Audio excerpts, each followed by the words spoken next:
Any specific food that you love there? Japan chicken. Japan chicken. Yeah. That's nice. Japan chicken நாம்ளே வீட்டில் எப்படி செய்கிறதுன்னு பார்க்கலாம் வாங்க. ரொம்ப ரொம்ப சிம்பிள், ஆனால் ரொம்ப டேஸ்டியாக இருக்கும். எப்படி செய்கிறதுன்னு பார்க்கலாம். ஃபஸ்ட்டு ஒரு பவுலில் 3 ஸ்பூன் அளவுக்கு கார்ன்ஃப்ளவர் மாவு எடுத்துக்கலாம்.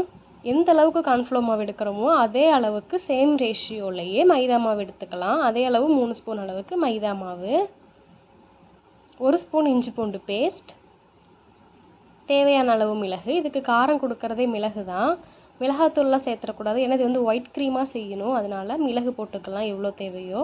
உங்கள்கிட்ட ஒயிட் பெப்பர் இருந்தால் அதுவும் போட்டுக்கோங்க. சால்ட் தேவையான அளவு. இது வந்து 1/4 கிலோ சிக்கனுக்கு சரியாக இருக்கும். இது கொஞ்சம் தண்ணி சேர்த்து கொஞ்சம் திக்கான பேஸ்ட்டு மாதிரி கலக்கிக்கோங்க. ரொம்ப தண்ணியாகவும் இருக்கக்கூடாது, ரொம்ப லூஸாகவும் இருக்கக்கூடாது. இந்த கன்சிஸ்டன்சிக்கு கலக்கி வச்சுக்கோங்க. இப்போ இதில் சிக்கனை போட்டுக்கலாம். இதில் போன்லெஸ் சிக்கன் தான் போடணும், இல்லை போன்லெஸ் போன் உள்ள சிக்கன் நம்மக்கிட்ட எது இருக்கோ அது போட்டுக்கலாம். போட்டுட்டு இதை நல்லா 1/2 அன் ஹவர் மேரினேட் பண்ணி வச்சிடலாம். 1/2 அன் ஹவர் நல்லா மேரினேட் ஆயிடுச்சு. இப்போ இதை வந்து ஃப்ரை பண்ணணும். கடாயில் எண்ணெய் சூடு பண்ணிக்கோங்க. எண்ணெய் நல்லா காஞ்சதும் இந்த சிக்கனை கொஞ்சம் கொஞ்சமாக போட்டு பொரிச்சு எடுத்துக்கலாம். ஒரே அடியாக போட்டுற வேண்டாம், கொஞ்சம் கொஞ்சமாக போட்டு லோ ஃப்ளேம்லேயே வச்சு பொரிச்சு எடுத்துக்கலாம். இதனுடைய கலர் சேஞ்ச் ஆகாமல். ஆக்சுவலி நான் நைட் டைமில் ஷூட் பண்ணதுனால ஃப்ளாஷ் போட்டதுனால உங்களுக்கு ரொம்ப டார்க்காக தெரியும், ஆனால் இவ்வளோ டார்க்காலாம் இல்லை நேரில். அப்புறம் இதுக்கு வந்து பால் தேவை, அதனால் பச்சை பாலை நல்லா காய்ச்சி எடுத்துக்கலாம். கார்லிக் தேவை, எந்த அளவுக்கு பொடியாக கட் பண்ண முடியுமோ அந்தளவுக்கு பொடியாக கட் பண்ணி வச்சுக்கலாம். ஒரு 10 பல் அளவுக்கு முந்திரியையும் நல்லா பொடிச்சு வச்சுக்கலாம்.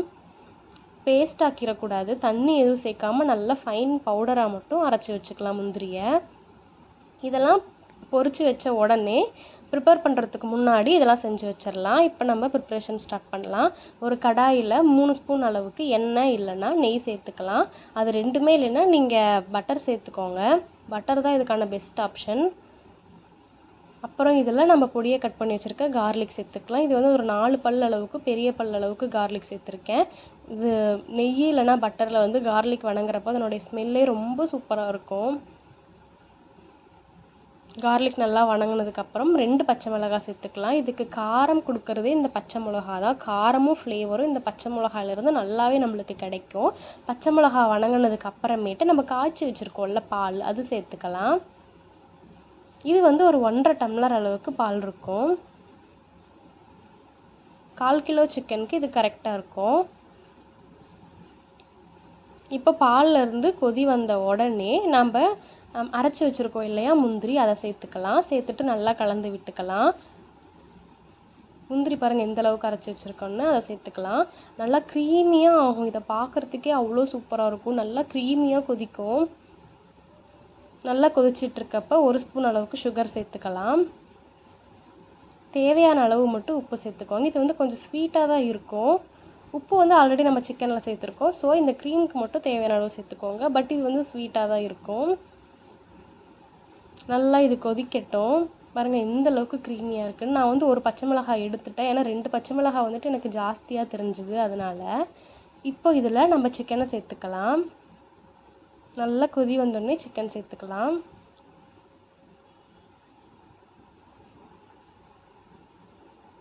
ரொம்பவே டேஸ்டியாக இருக்கும். கொஞ்ச நேரத்தில் இந்த சிக்கன் கூட நல்லா க்ரீமியாக ஹல்வா மாதிரி கொஞ்சம் கூட பேனில் ஒட்டாமல் சூப்பராக வரும். இப்போ இதை ஃப்ளேம் ஆஃப் பண்ணி எடுத்துடலாம். அவ்வளோதான். ரொம்பவே சூப்பரான டேஸ்டியான ஜப்பான் சிக்கன் நம்ம எங்கேயும் அலையாமல் வீட்டிலேயே செஞ்சுக்கலாம். இந்த வீடியோ உங்களுக்கு பிடிச்சிருந்துச்சுன்னா சப்ஸ்கிரைப் பண்ணிக்கோங்க. இது வந்து சப்பாத்தி கூட வச்சு சாப்பிட்றதுக்கு ரொம்பவே டேஸ்டியாக இருக்கும். ஆனால் சாதத்து கூடலாம் வச்சு சாப்பிட முடியாது. ஆனால் கொஞ்சம் ஸ்வீட்டாக தான் இருக்கும். ஸ்வீட் வந்து லைட்டாக மைல்டாக ஃபுட்டில் இருக்கவங்களுக்கு இது ரொம்பவே பிடிக்கும். ஸ்டார்டராக சாப்பிட்றதுக்கு ஒரு பெஸ்ட்டு டிஷ். இந்த வீடியோ உங்களுக்கு பிடிச்சிருந்துச்சுன்னா மறக்காம மௌனி மீடியா சேனலை சப்ஸ்கிரைப் பண்ணிக்கோங்க. நெக்ஸ்ட் வீடியோவில் பார்க்கலாம். பாய்.